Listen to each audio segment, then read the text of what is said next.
नमस्कार, स्वागत है आप सभी को। आज की विषय है माता पार्वती की 3 प्रश्न। कौन सी स्त्री के भाग में पुत्र नहीं होता? दूसरा, कौन सा गहना पहनने से स्त्री या पुरुष की दर्दनाक मौत होती है?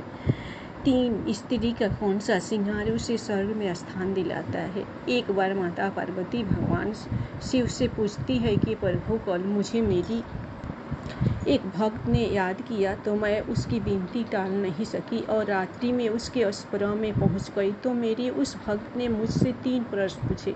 तो मैंने उससे कहा कि मैं तुम्हें कल पुनः तुम्हारे आश्रम में आकर तुम्हारे तीनों प्रश्नों के उत्तर अवश्य दूंगी। प्रभु, जब से मेरी भक्त ने मुझसे यह 3 प्रश्न पूछे हैं तब से मेरा मन विचलित हो गया है। अतः आप मुझे उन 3 प्रश्नों का उत्तर बताने की कृपा करें और मुझे संतुष्ट करे, जिससे मैं अपने भक्त को इन 3 प्रश्नों के उत्तर दे सकूं। भगवान शिव कहते हैं कि हे पार्वती, ठीक है, तुम अपने तीनों प्रश्न बताओ, मैं तुम्हें संतुष्ट करने का पूरा प्रयास करूंगा। तो माता पार्वती कहती है कि हे प्रभु, मेरा पहला प्रश्न है कि कौन सी स्त्री के भाग में पुत्र नहीं होता। मेरा दूसरा प्रश्न है कि कौन सा गहना पहनने से स्त्री या पुरुष की दर्दनाक मौत होती है। और मेरा तीसरा प्रश्न है कि स्त्री का कौन सा श्रृंगार उसे स्वर्ग में स्थान दिलाता है। भगवान शिव कहते हैं कि हे पार्वती, तुम्हारे तीनों ही प्रश्न बहुत ही महत्वपूर्ण है। जो भी इन तीनों प्रश्नों के उत्तर समझकर अपने जीवन में उतार लेता है, उसे जीवन में मृत्यु के बाद भी सब सुख की प्राप्ति होती है। भगवान शिव कहते हैं कि पार्वती, जब मैं तुम्हें तुम्हारे तीनों प्रश्न के उत्तर एक छोटी सी कहानी के माध्यम से दूंगा। अगर मेरी एक शर्त है कि तुम जब तक मैं इस कहानी को सुनाओ तब तक तुम्हें पूरे मन से यह कहानी सुननी है, क्योंकि अधूरी कहानी सुनने से मेरा अधूरा ज्ञान ही प्राप्त होता है, जो जीवन में कभी काम नहीं आता। तो पार्वती बोली कि ठीक है प्रभु, मैं आपको वचन देती हूँ कि मैं इस कहानी को पूरे मन से सुनूंगी। भगवान शिव कहते हैं, पार्वती, पहाड़ों की तलहटी में एक छोटा सा गांव था। उस गांव के मुखिया के 2 बेटे थे। बेटों की शादी हो चुकी थी। मुखिया की पत्नी और मुखिया के बड़े बेटे की पत्नी दोनों का स्वभाव दुष्ट प्रवृत्ति का था। इसलिए मुखिया की पत्नी अपने बड़े बेटे की बहू को बहुत प्यार करती थी, मगर छोटे बेटे की पत्नी बहुत अच्छे स्वभाव की थी और वह एक पतिव्रता स्त्री थी और घर का सारा काम भी अकेले ही करती थी। इतना होने पर भी मुखिया की पत्नी और उसके बड़े बेटे की बहू छोटी बहू का हमेशा अपमान करती थी। भगवान शिव कहते हैं, पार्वती, मुखिया के बड़े बेटे की बहू का एक बेटा था। उधर छोटी बहू के पास एक बेटी थी, उसके पास कोई बेटा नहीं था। मुखिया की पत्नी और बड़ी बहू हमेशा छोटी बहू को पुत्र को लेकर ताना मारती रहती थी, मगर वह बेचारी क्या कर सकती, वह हमेशा सुनती रहती थी। भगवान शिव कहते हैं कि पार्वती, मुखिया की पत्नी बड़ी ही दुष्ट स्वभाव की स्त्री थी। उसके कुटिल स्वभाव से सभी घर वाले परेशान थे। वह अपनी सीधी सादी छोटी बहू को बहुत ज़्यादा ही परेशान करती थी। उसे सताने में मुखिया की बहू को विशेष आनंद आता था। मुखिया की छोटे बेटे की बहू का नाम सुकन्या था। बेचारी सुकन्या सुबह सुबह जल्दी उठकर सब काम पर लग जाती थी और अर्धरात्रि होने पर कहीं जाकर बिस्तर में सोने को मिलता था। इतना करने पर भी मुखिया की पत्नी की निगाहें में सुकन्या हमेशा खटकती रहती थी। अब एक दिन सुबह सुकन्या घर में झाड़ू पोछा कर रही थी तो मुखिया की पत्नी वहाँ पर आकर बोली, तेरे हाथों में जान नहीं है क्या? जरा जल्दी जल्दी हाथ चला, मैं मंदिर जा रही हूँ, मेरे आने तक खाना तैयार रखना, आते ही खाऊंगी। और सुनो, एक भी दाना अन्न का बर्बाद न होने पाए। भगवान शिव कहते हैं, पार्वती, बेचारी सुकन्या चुपचाप अपनी सास की बातों को सुनती रहती और उसकी हाँ में हाँ मिला दी। भगवान शिव कहते हैं, पार्वती, फिर घर की सफाई करके सुकन्या तुरंत ही खाना बनाने में जुट गई। खाना बनाते समय वह सोच रही थी कि एक पल के लिए भी तो चैन की सांस नहीं ले पाती, लेकिन हमारी सासू माँ हर काम में कमी निकालती रहती है। उनके ताने देने की आदत पता नहीं कब जाएगी। भगवान शिव कहते हैं कि पार्वती, सुकन्या खाना बना ही रही थी, तभी बाहर से दरवाज़ा खटखटाना की आवाज़ आई। तो सुकन्या ने सोचा अभी भोजन तैयार ही हुआ है, लगता है सासू माँ जल्दी लौट आई। फिर सुकन्या ने एकदम से दरवाज़ा खोला तो देखा वहाँ पर एक सन्यासी खड़ा है। अब वह सन्यासी कहने लगा, बेटी, तेरा सुहाग अमर रहे, बाबा को कुछ भोजन करा दे, मुझे बहुत भूख लग रही है। भगवान शिव कहते हैं पार्वती सुकन्या बहुत ही सुशील तथा संस्कारी स्त्री थी। उसने सोचा साधु महाराज को भोजन करा दूं, पर यदि कहीं मेरी सास आ गई तो मेरी खैर नहीं। फिर कुछ देर सोच विचार करने के बाद में अपने सन्यासी को भोजन करने के लिए अंदर आने को कहा।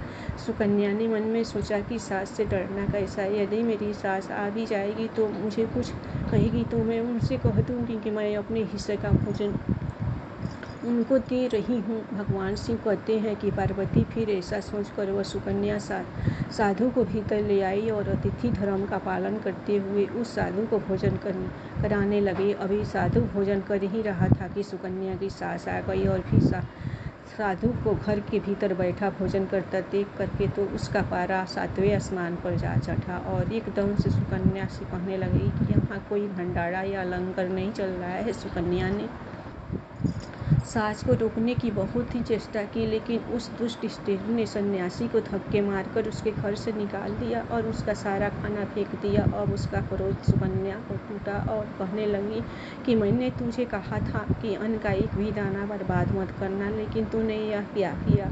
तूने इस महात्मा को इतना सारा अन्न खाने को दे दिया। भगवान शिव कहते हैं कि पार्वती सुकन्या डरते डरते बोली, माँ जी मैंने तो उसे अपने हिस्से का भोजन दे दिया था, इसमें इतना भला बुरा कहने की क्या बात है। अतिथि तो भगवान का स्वरूप होता है। अतिथि धर्म का पालन तो घर गृहस्थी में करना चाहिए। भगवान शिव कहते हैं कि पार्वती इस प्रकार काफ़ी देर तक सास बहू की तकरार चलती रही। अंत में उस कुटिल सास ने सुकन्या को भी धक्के मार करके घर से बाहर निकाल दिया। अब वह बेचारी रोती बिलखती दरवाज़ा पीटती रह गई, लेकिन उसकी सास पत्थर जैसी बन गई। उसका दिल नहीं बचता। सुकन्या के पास एक ही रास्ता बचा था कि वो अपने घर पर लौट जाए। भगवान शिव कहते हैं पार्वती इस प्रकार सुकन्या दुखी होकर अपने मायके के लिए निकल गई। बीच में एक घना जंगल पड़ता था। सुकन्या भूख प्यास से तड़पती हुई अपने मायके के लिए चली जा रही थी। तभी अचानक जोर से बादल गरजे और मूसलाधार बारिश हो गई।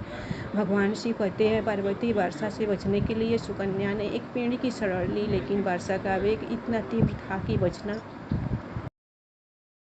मुश्किल हो गया। किसी पेड़ की जड़ में एक कोठड़ बना था। सुकन्या यह सोचकर उसमें घुस गई कि वर्षा रुकने के बाद वह बाहर निकल जाएगी और जब तक वर्षा हो रही है वह कोठड़ के अंदर वर्षा से अपनी सुरक्षा कर सकती है।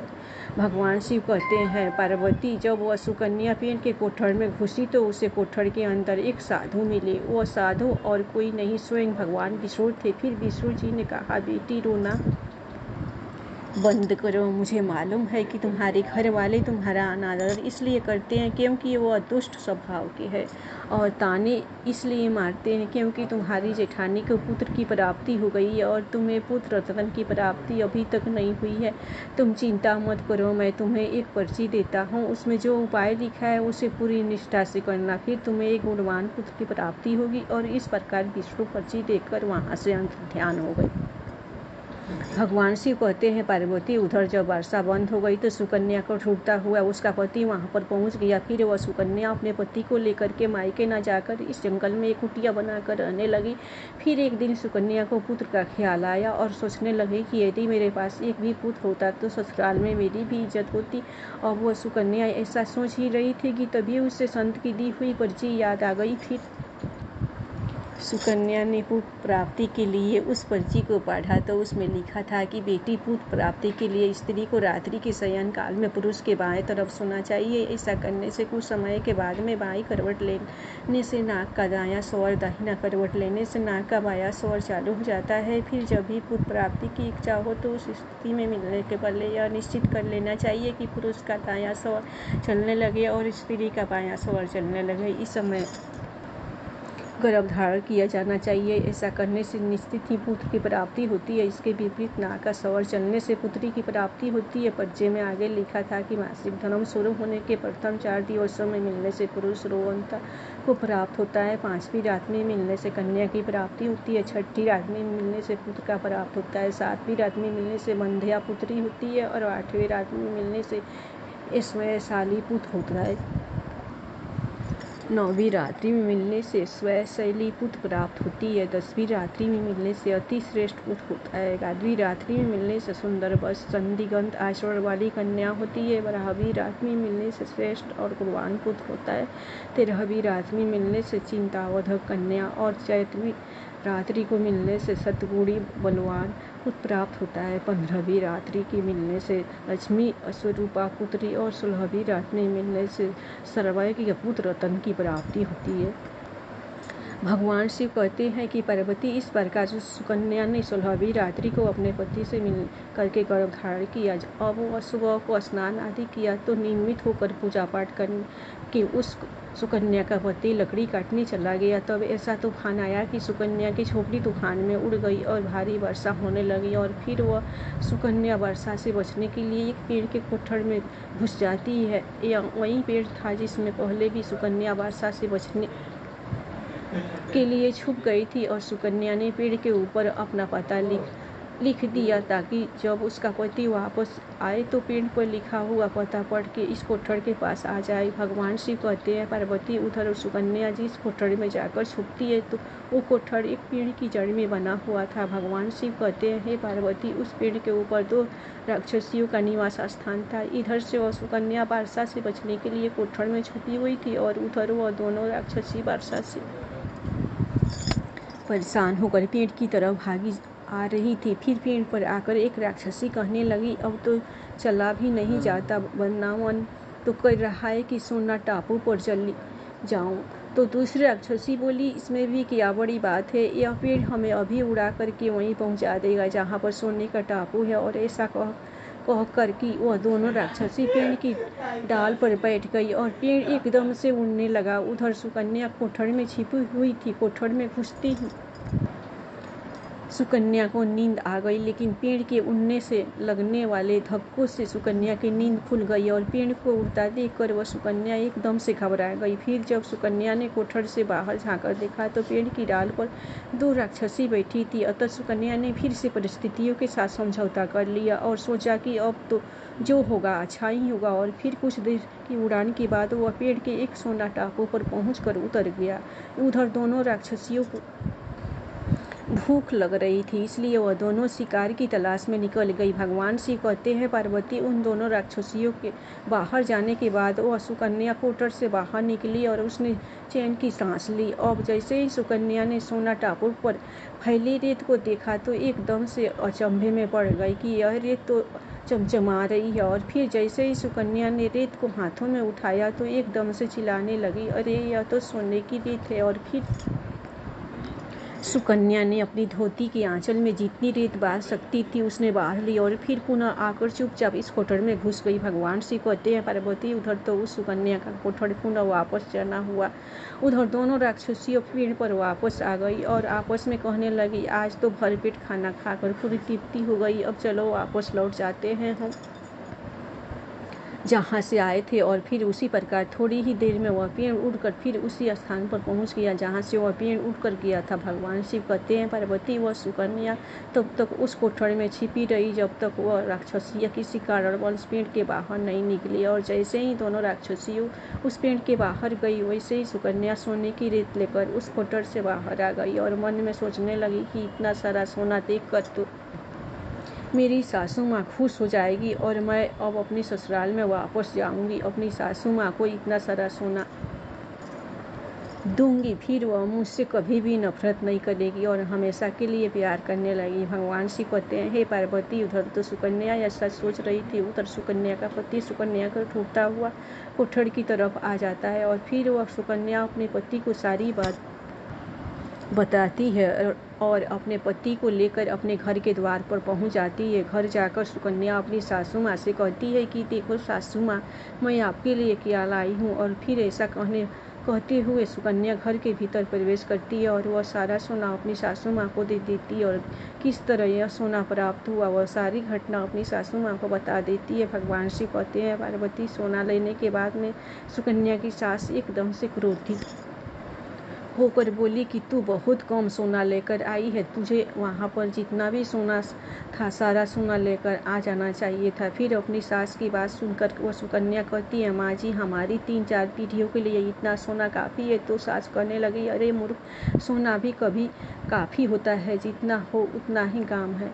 अब देख मैं जाऊंगी, फिर देखना कितना सोना बटोर कर लाती हूँ। भगवान शिव कहते हैं, हे पार्वती, सुकन्या ने अपनी सास को बहुत समझाया पर उस लालची दुष्टि की समझ में एक भी बात नहीं आई। उसने सुकन्या की एक भी बात नहीं सुनी और जा करके उस पेड़ की कोटड़ में बैठ गई। उधर वह राक्षसिया जैसे ही पेड़ पर आई तो एकदम से वह पेड़ हिलने लगा। उधर तो पेड़ उड़ता हुआ जा रहा था, उधर वह सुकन्या की सास मन ही मन बहुत खुश हो रही थी कि आज मैं बहुत सारा सोना एक साथ बटोर कर लाऊंगी। भगवान शिव कहते हैं, पार्वती, उधर तो सुकन्या की सास अपने मन में खुशियां मना रही थी। उसी समय पर एक राक्षसी कहने लगी, चलो आज सौरद्वीप पर ना चल करके मत्स्य द्वीप पर चलते हैं, आज मछलियाँ खाने का बहुत मन हो रहा है। और फिर जैसे ही राक्षसियों ने मछलियाँ खाने का मन बनाया वैसे ही वह पेड़ मत्स्य द्वीप की तरफ चला। भगवान शिव कहते हैं, पार्वती, इस प्रकार राक्षसियों की बात को सुनकर एक कोठर में बैठी वह लालची स्त्री स्वयं पर संयम न रख सकी और एकदम से बोल पड़ी, अरे तुम सोना टापू क्यों नहीं जा रही हो? मत्स्य द्वीप मत जाओ, सोना टापू पर चलो। अब जैसे ही उस लालची स्त्री ने इतनी आवाज़ दी कि राक्षसिया समझ गई कि इस पेड़ की कोठर में कोई जरूर छिपा बैठा है और उन्होंने एकदम से जैसे ही कोठर में प्रवेश किया और फिर जैसे ही दोनों राक्षसों ने उस लालची स्त्री को देखा तो एकदम से उठाकर उसे पेड़ के नीचे फेंक दिया और धरती पर गिरते ही उस लालची स्त्री के प्राण पखार उड़ गए। जब यह सूचना मुखिया को मिलती है कि उसकी पत्नी मर चुकी है तो मुखिया एकदम से अपने छोटे बेटे बहू यानी सुकन्या के पास आता है और उससे कहता है कि बेटी, मैं तो इसे पहले से ही समझाता था कि तू ऐसा काम मत कर, लालच नहीं करना चाहिए और बहुएं बेटी की तरह होती है, उनको प्यार देना चाहिए, मगर मैं क्या करूँ, उसने मेरी एक भी बात नहीं मानी और उसे उसके कर्मों का फल आज मिल गया। भगवान शिव कहते हैं, पार्वती, उधर सुकन्या अपने पति के साथ में सुखपूर्वक जीवन यापन करने लगी। फिर समय पूर्ण होने के बाद में सुकन्या को बहुत ही गुणवान पुत्र की प्राप्ति हुई। अपनी गोद में अपने पुत्र को खेलते हुए देखकर सुकन्या की खुशी का ठिकाना नहीं रहा और वह विष्णु और लक्ष्मी जी का तहे दिल से धन्यवाद करने लगे। उधर सेठ के बड़े बेटे बहू जो हमेशा सुकन्या को पुत्र को लेकर ताने मारती रहती थी, उसके दिन गरीबी में गुजरने लगे। जब सुकन्या को पुत्र की प्राप्ति हो गई और उसे धन भी प्राप्त हो गया तो सेठ की बड़ी बहू ने जाकर के सुकन्या के आगे हाथ जोड़कर कि अपनी गलती की माफ़ी मांगती है। सुकन्या एक बहुत ही पतिव्रता और दयावान स्त्री थी, बहुत ही मधुर संबंधों वाली स्त्री थी, इसलिए वह अपनी जेठानी को माफ़ कर देती है और जो भी सोना वह लेकर आई थी उसमें से आधा सोना वह अपनी जेठानी को भी देती है और इस प्रकार मुखिया अपनी छोटी बहू की बहुत प्रशंसा करता है। फिर मुखिया का पूरा परिवार बड़े ही प्यार से जीवन यापन करने लगता है। भगवान शिव कहते हैं, पार्वती, इस प्रकार जब समय धीरे धीरे सुखपूर्वक व्यतीत होने लगा तो मुखिया की बड़ी बहू के जो पुत्र हुआ था वह अवगुणी था, इसलिए उसने सारा सोना अवगुणों में बर्बाद कर दिया। और उधर सुकन्या का जो पुत्र हुआ था वह बहुत ही गुणवान था, वह जीवन में इतना आगे बढ़ा कि उसने अपने माँ बाप का नाम रोशन कर दिया। और फिर जब सुकन्या और उसकी जेठानी ने अपना जीवन पूरा जी लिया तो मृत्यु उपरांत सुकन्या को स्वर्ग की प्राप्ति हुई और उसकी जेठानी को नरक में स्थान मिला। भगवान शिव कहते हैं, पार्वती, तुम्हारा पहला प्रश्न था कि कौन सी स्त्री के भाग्य में पुत्र नहीं होता, तो समझ लो विष्णु भगवान के द्वारा दिए गए पर्चों के नियमों के विपरीत जो कार्य करते हैं उनके भाग्य में पुत्र नहीं होता। इसलिए पुत्र या पुत्री की इच्छा रखने वाले भाई बहन इस कहानी को बार बार ध्यान से सुने और एक इच्छा अनुसार संतान की प्राप्ति करे। अब भगवान शिव कहते हैं कि पार्वती, तुम्हारा दूसरा प्रश्न था कि कौन सा गहना पहनने से स्त्री का पुरुष की दर्दनाक मौत होती है, तो समझ लो कि वह लालच रूपी गहना जो मुखिया की पत्नी ने पहना था और खूब सारा सोना लाने के लालच में कोठर में घुस गई और राक्षसियों के द्वारा नीचे फेंक दिए जाने के कारण मुखिया की पत्नी की दर्दनाक मौत हो गई, इसलिए लालच रूपी गहना कभी नहीं पहनना चाहिए। भगवान शिव कहते हैं कि पार्वती, अब तुम्हारे तीसरे प्रश्न का उत्तर देता हूँ कि कौन सा श्रृंगार करने से स्त्री का स्वर्ग को स्थान मिलता है। तो वह चरित्र रूपी श्रृंगार यानी चरित्रवान एक पतिव्रता स्त्री को स्वर्ग में स्थान मिलता है। जैसे कि मुखिया की छोटी बहू सुकन्या एक पतिव्रता स्त्री थी, उसका चरित्र बहुत ही उज्ज्वल था, इसलिए मृत्यु उपरांत उसे स्वर्ग में स्थान मिला। धन्यवाद। हर हर महादेव। प्रेम से बोलिए श्री लक्ष्मी नारायण।